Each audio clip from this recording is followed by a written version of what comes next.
अस्सलामु अलैकुम वरहमतुल्लाहि वबरकातुहू। मुअज़्ज़िज़ सामीन हज़रात, बुज़ुर्गों और दोस्तों और मेरे साथियों, मैं आपके सामने फिर हाजिर हूँ एक ऐसे वजीफ़े के साथ।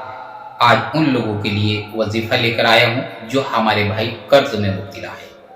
और काफ़ी परेशान हो चुके हैं, कर्ज़ में दबते चले जा रहे हैं, कर्ज़ पे कर्ज़ होता चला जा रहा है, कारोबार साथ नहीं दे रहा, कारोबार में बरकत नहीं हो रही। अगर कोई भी काम करते हैं वो ख़राब हो जाया करता है,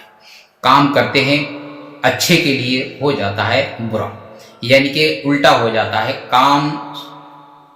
करते हैं पर उसमें बरकत नहीं होती, काम कहीं लगाते हैं तो लग नहीं पाता, या किसी के पास जाते हैं तो वह काम बन नहीं पाता। आज हम उन लोगों के लिए वजीफ़ा लेकर आए हैं जो भी हमारे भाई कर्ज में मुब्तला हो चुके हैं। तो आज अल्लाह तबारक व तआला के हुक्म से इस आयत करीमा का हमेशा विर्द रखें और उसको याद कर लें,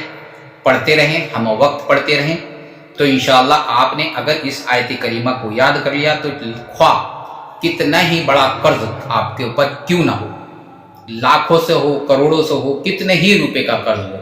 इंशाअल्लाह अल्लाह तबारक व तआला गैब से उस कर्ज को कोई ऐसा सबब बना देगा कि वो कर्ज आपका अदा हो जाएगा। इंशाअल्लाह ऐसा सबब आपका बन जाएगा, ऐसा काम आपका बन जाएगा, ऐसे काम में बरकत हो जाएगी। और या तो ऐसा काम आपको मिल जाएगा कि अल्लाह के फजल व करम से कि वो जो भी आपके ऊपर कर्ज है वो सब कर्ज अदा हो जाएगा। नेक नियति के साथ इस वजीफे को करें, नियत अच्छी कर लें और हम वक्त 5 वक्त के नमाजी पाबंद हो जाए। आइए मैं आज बताता हूँ ये वजीफा हमने किस तरह से करना है और इस आयत करीमा को किस तरह से पढ़ना है। मैं आपको लिए चलता हूँ आयत करीमा की तरफ। आइए, हमने सबसे पहले तो अपनी नियत को दुरुस्त कर लेना है। नियत को हमने इस तरह से दुरुस्त करना है कि हमने अपनी नियत में ये सोच लेना है, अपने जहन में ये सोच लेना है कि मुझ पर ए रब्बे करीम तू रहीम है, तू करीम है, तू गफूर रहीम है, हम पर रहम करने वाला है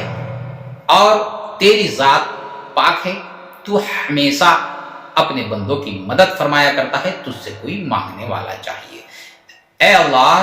ए रब्बे पाक ज़ात, तू जल्ला जलालू है, तू हम पर अपना रहम फरमा, अपना करम फरमा। ए रब्बे करीम, तू इस आयत करीमा के सदका तुफैल से मेरे कर्ज को अदा कर, ऐसा सबब बना दे, ऐसा मुझे बिजनेस दे दे या मेरा काम बना दे। जो भी आप करते हैं उसकी दुआ मांगें, इंशाअल्लाह अपनी नियत कर लें इस तरह से और उसके बाद इस दुआ को पढ़ते रहें तो अल्लाह के फजल व करम से अल्लाह ने चाहा तो 21 दिन आपके नहीं गुजरेंगे कि आपका सबब बनना चालू हो जाएगा और कर्ज की अदायगी शुरू हो जाएगी, ख्वाह कितना ही बड़ा क्यों ना हो कर्ज हो, इंशाअल्लाह। आइए अब हम बताते हैं आपने किस किस तरह से इस वजीफे को करना। ये वजीफा एक आयत करीमा, सबसे पहले आप वुजू करेंगे, वुजू करने के बाद कभी आप जब कभी इस आयत करीमा को पढ़ेंगे बिना वुजू के नहीं पढ़ेंगे, आपने हम वक्त वुजू से रहना है, हम वक्त वुजू से रहना है, झूठ बिल्कुल नहीं बोलना है। इसको हमेशा अपनी जुबान पे याद कर लें, यानी कि इसका हिफ्ज कर लें। अगर हिफ्ज नहीं कर सकते तो आप अपने मोबाइल या और किसी चीज़ में कुरान से या जैसे आपको मुनासिब हो इस तरह से आप इसको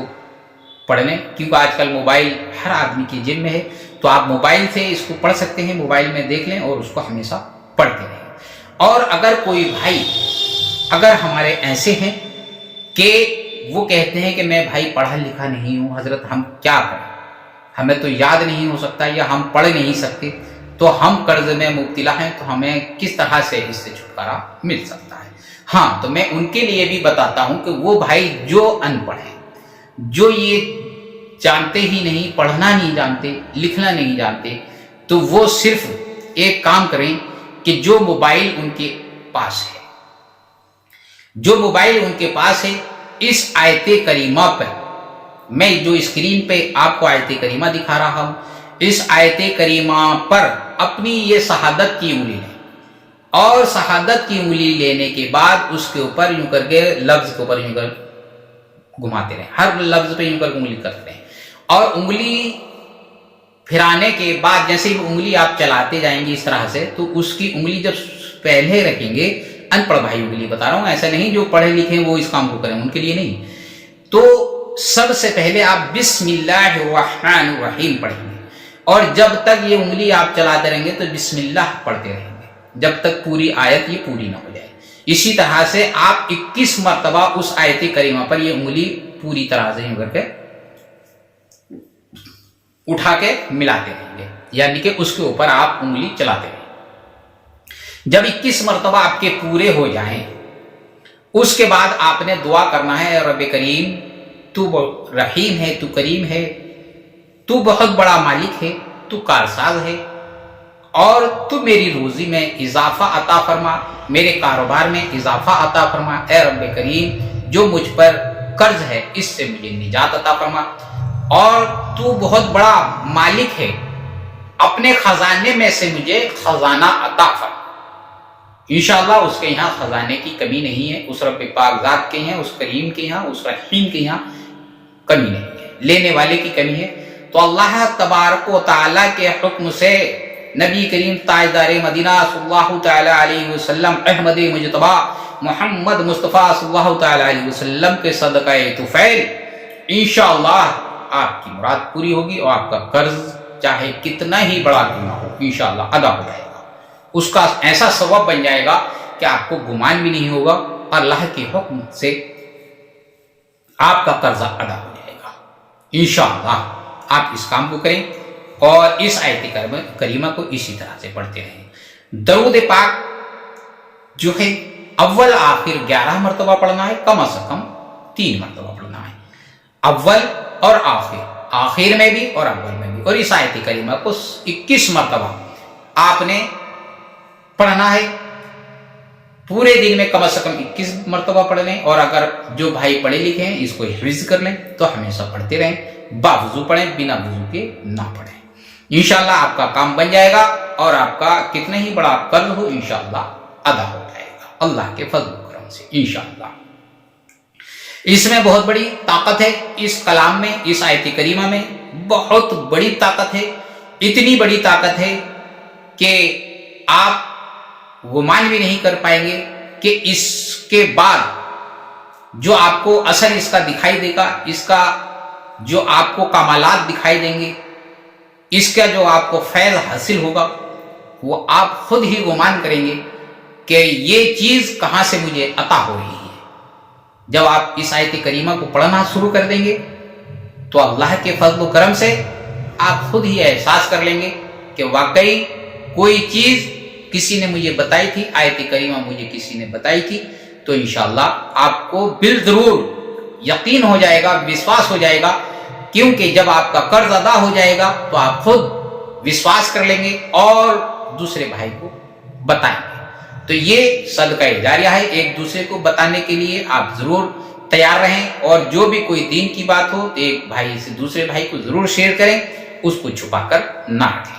یہ بھی ایک صدقہ جاریہ ہے، کیونکہ ہمارے زبان سے نکلی ہوئی بات پتہ نہیں کس کے کام آ جائے اور کس کا کام بن جائے، اور اللہ تبارک و تعالی ہم سے خوش ہو جائے، اور وہ بندہ مومن بھی خوش ہو جائے جو پریشان حال ہے۔ وہ خوش ہونے کے بعد کون سی دعا ہمیں دیتا ہے، کس طرح سے کیسے سچے دل سے ہمیں دعا دیتا ہے، انشاءاللہ اگر اس کی دعا ہمارے لیے قبول ہو گئی تو بخشش سے نجات ہو جائے گی، رحمت ہمارے لیے بن جائے گی، ہماری بخشش اور نجات کا ذریعہ بن جائے گی، دنیا میں بھی ہمیں اس کی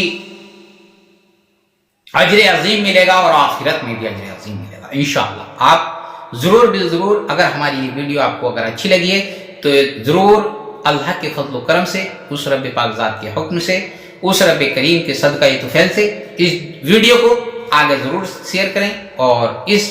نظریے سے کریں کہ ہمیں ایک دوسرے کا بھلا کرنا ہے، ایک دوسرے کا ذریعہ بننا ہے، ایک بھائی کے دوسرے بھائی کے کام آنا ہمارا یہی دین سکھاتا ہے، اور ہمارا دین یہ بتاتا ہے، ہمارے دین اسلام یہ بتاتا ہے کہ اچھی راہ، اچھی بات، اچھے کام بتاؤ، برے کاموں سے، بری عادت سے لوگوں کو روکو، ان سے گریز کرو، ان کو منع کرو کہ برا کام کرنا بری عادت ہے، برے کام کرنا بری بات ہے، برے کاموں سے بچو، गुरेजी उनसे इतनी करो कि दिल से उनको बुरा जानो और बुरे ना लोगों के साथ रहो, न बुरी की सोबत में बैठने की कोशिश करो। इंशाअल्लाह इस बात पे आप जरूर अमल करना। एक मेरी हम सब को, उम्मत मुहम्मदिया को, और मैं जानता हूँ, बाकी मैं तो इतना नहीं समझता, पर जितने मेरे समझ में है, जो मैं जानता हूँ, जो मैं बता रहा हूँ, जो मेरे दिमाग में है, मैं आपको कह रहा हूँ, जो मैंने देख रहा हूँ, कि आपके लिए भी मैं इसलिए ये मैसेज देना चाहता हूँ कि झूठ से गुरेज करें, और कोई भी भाई अगर किसी का हक मार रहा है तो उससे भी गुरेज करें, क्योंकि हक हक होता है, और झूठ बोलने से भाई गुरेज करें। मैं आपसे इल्तिजा करता हूँ, अगर आपको मेरी बात अच्छी लगे तो इंशाअल्लाह इस वीडियो को आगे शेयर करना और एक दूसरे भाई के लिए ज़रूर मदद करना। अस्सलामु अलैकुम वरहमतुल्लाहि वबरकातुहू। अगर मैंने कोई गलती से, कोई मेरी ज़ुबान से कोई बात लफ्ज़ हो गई हो या कोई गलती हो गई हो तो मैं माज़रत चाहता हूँ। अस्सलामु अलैकुम वरहमतुल्लाहि वबरकातुहू।